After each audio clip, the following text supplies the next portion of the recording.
experience, education, and training are three important ingredients that make a successful rescue.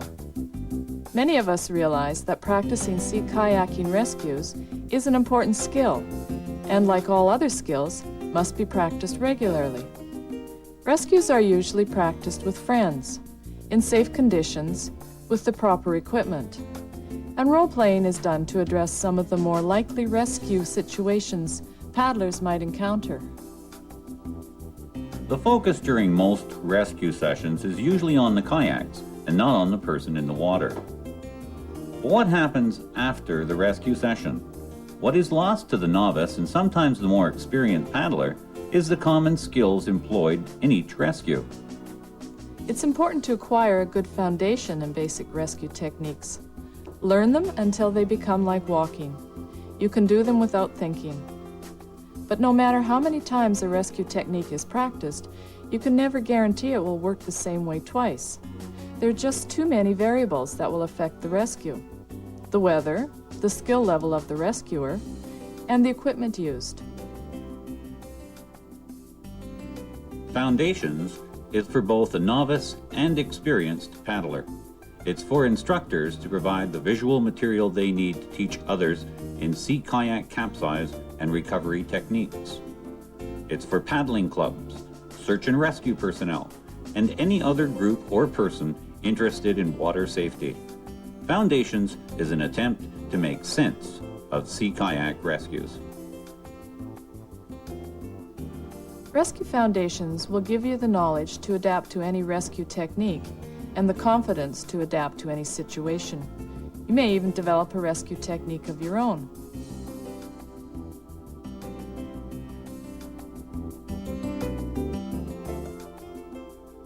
What if the wind picks up during a crossing and the group is separated? Do you know how to rescue your friend? How long can my friend last in the cold water? Have you ever wondered what variables complicate or simplify a rescue? Playing the what-if game can save a life. By playing what-if, you're trying to preempt the many variables that can complicate or cause a rescue.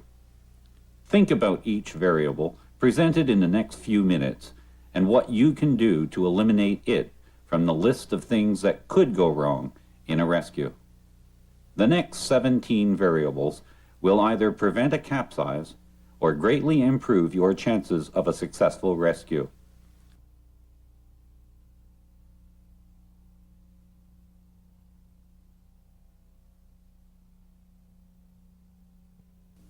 When someone capsizes behind you, don't waste time turning the boat around. Paddle backwards to get to the person. An efficient forward paddle stroke gets you to the scene quickly. Knowing how to stop the kayak prevents a collision. Using the draw stroke allows the rescuer to move sideways and reposition their kayak during the rescue.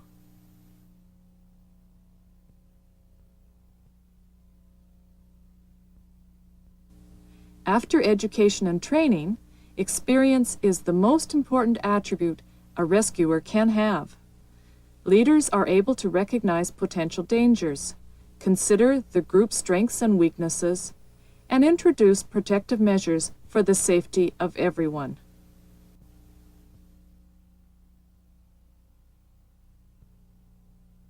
Equipment carried on deck can encumber a rescue or even cause a capsize. The more clutter on the deck, the more difficult it will be to slide a kayak over top your boat or for a person to climb onto the decks. Try to keep the decks clean and free of clutter.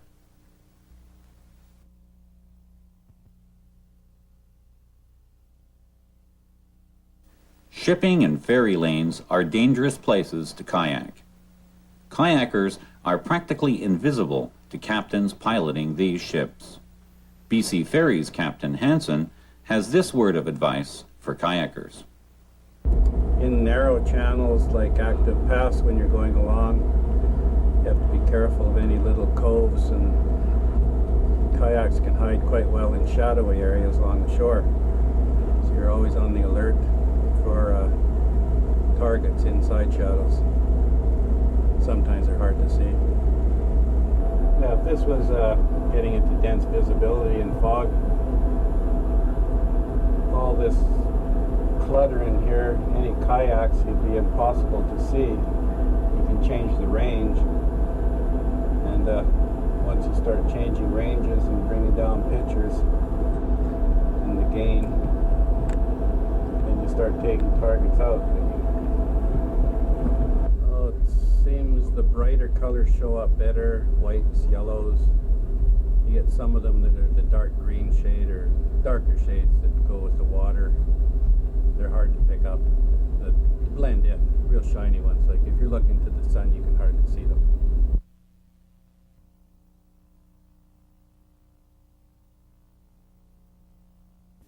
Cold water can kill a person in 10 minutes. Cold temperatures can prevent a paddler from fastening the spray skirt onto the coaming or holding the paddle.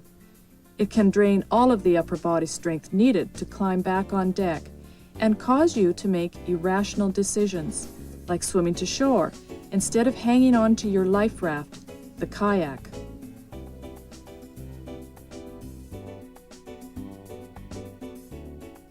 Location plays a significant role during a rescue. In exposed areas, wind and waves can play havoc on a rescue. Wind can easily separate the paddler from the boat, and waves will prevent paddlers from rafting. Recognize the danger areas on your trip and take the extra precautions when you're paddling in these areas.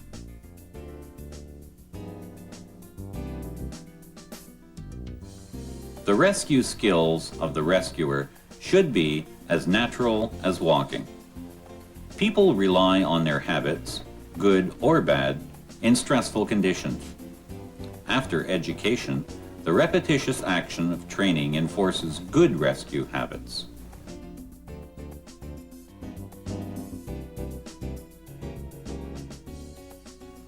What if night was approaching and someone needed to be rescued? Would you be able to locate someone swimming in the water, watch for dangers in the water, or find a campsite for food and shelter after the rescue? Always leave enough time in the day to safely navigate hazardous waters. Always think about the what if principle.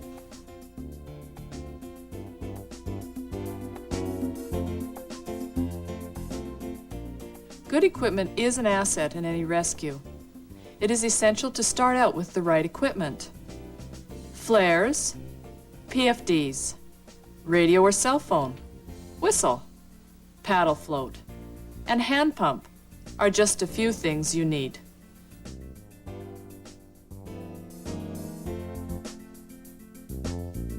How long can a person last in the water if they capsize? Can the person ahead of you hear the whistle blast to indicate you're in trouble? As a rule of thumb, keep the group closer together in rough weather and within earshot at other times. A paddler will spend less time in the water if someone is close by to rescue them.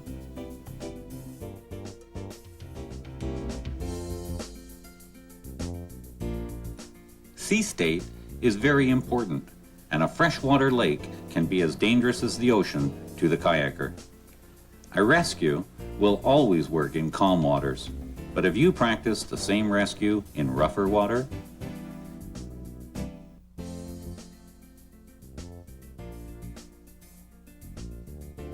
Kayak design is another important consideration in any rescue. Older and more traditionally built kayaks were usually constructed without bulkheads. Bulkheads create air pockets in a boat that allow it to remain afloat. Without bulkheads, kayaks may sink when a capsize occurs. Modern boats, in comparison, are designed with 2 or more bulkheads to provide the extra buoyancy needed to keep the kayak afloat and you out of the water. Built-in bulkheads are a must for any kayak. If the kayak is your life raft, what are your chances of survival if it sinks?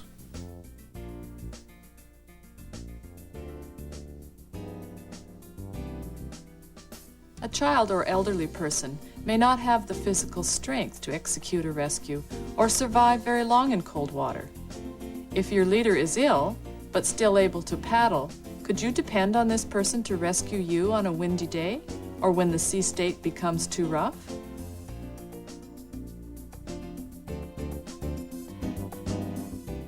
Oil spills are not something you can avoid.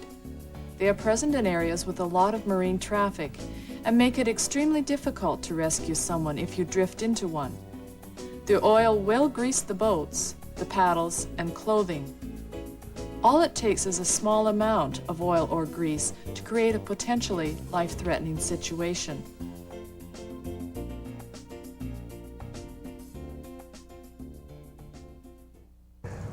Most injuries can be prevented from an evacuation. When you start taking a look at the big picture, 80% of evacuations are due to soft tissue injuries. Other things that could happen are more serious, such as hypothermia, or maybe somebody falls down and breaks their neck. You could have someone actually go unconscious and have their heart stop beating or stop breathing. And those scenarios are a little less likely, but it's still important to know what to do. And most importantly, be able to get that person to more advanced medical help.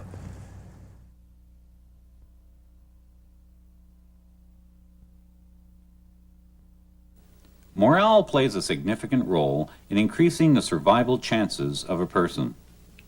The will to survive precedes the other three tenets of survival: knowledge, training, and equipment. You cannot change the character of someone, but you can think of ways to raise the morale of someone in a stressful situation.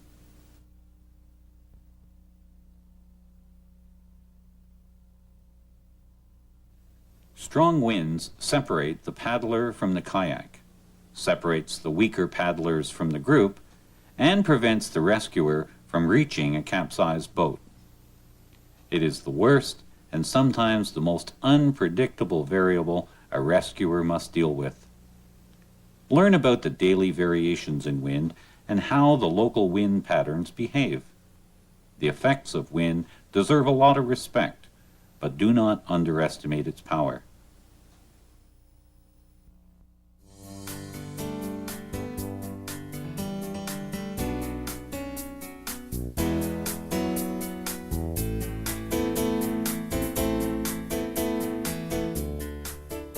Rescue equipment carried between paddlers will vary a lot. Some paddlers make their own equipment, and others prefer to invest in high-tech equipment. No kayaker can carry all of the equipment they may need, but there are some pieces of equipment that should be carried. Most of the equipment used is homegrown or commercially available, because it's important for you to know that you can improve your own safety and do it inexpensively.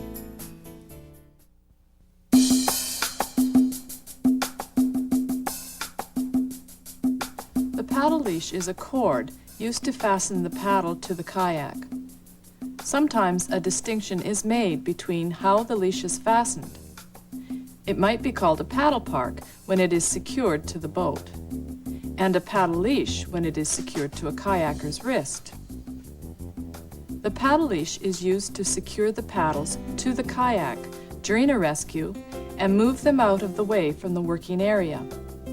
The working area is the side on which the rescue is being done.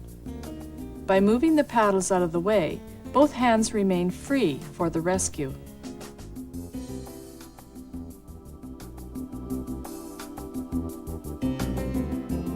Deck lines are long pieces of rope extending from the bow of the kayak to the stern.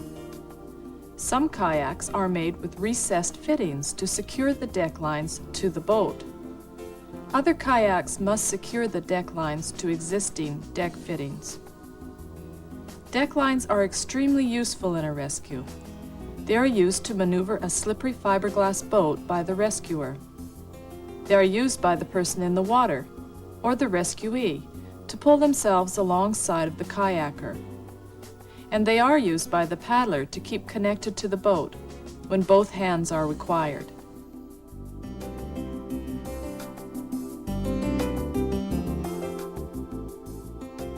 The paddle float is used for the paddle float rescue.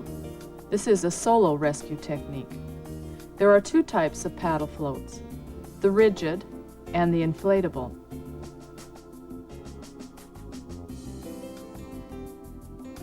The main purpose of the paddle float is to help stabilize the kayak during the paddle float rescue.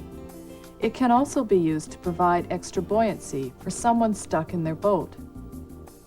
There are 3 features of the paddle float: beveled sides to allow the paddle to easily slip between the ethafoam, bungee cord long enough to secure it to the boat or wrap around the neck of the paddle,